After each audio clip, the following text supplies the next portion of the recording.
I didn't mean to go to sea, but I did. I was born and brought up in Linlithgow, not the type of place you'd find to recruit seamen.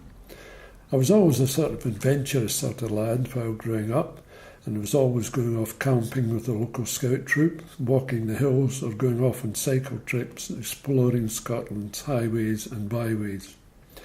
At school, I was pretty good at maths, science and geography, and it was thought I'd be destined to become a teacher in one of these subjects. However, a cousin met and married a deck officer with a Curry line, and after meeting and talking with him, I thought, that's for me.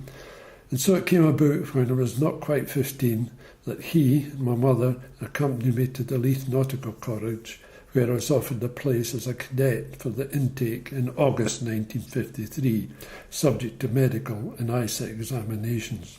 I think perhaps they wanted rid of me. I'm just joking.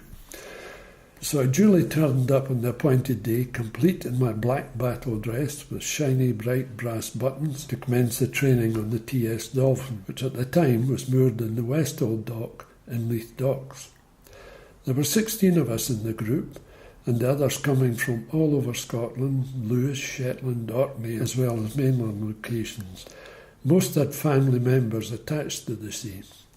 I just wonder where they all are now.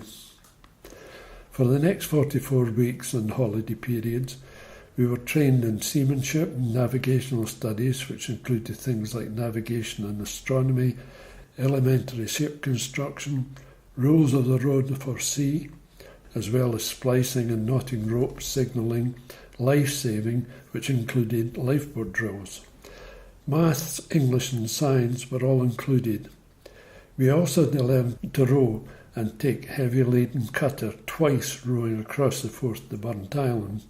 We also had to maintain the Dolphin, things like painting, scrubbing decks. A useful task, as I was to find out when I had to try and scrub my work trousers when at sea. All in all, I found it an exciting, enjoyable year.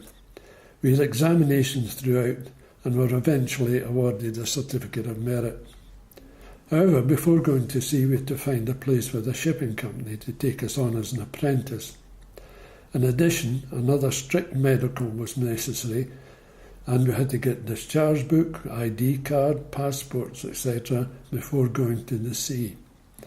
In my case, I was apprenticed to Shell tankers in September 1954, and I was off to explore the world for the next 12 years. During this time, I returned to the college and gained my second mate certificate, my first mate certificate, and then my master's certificate.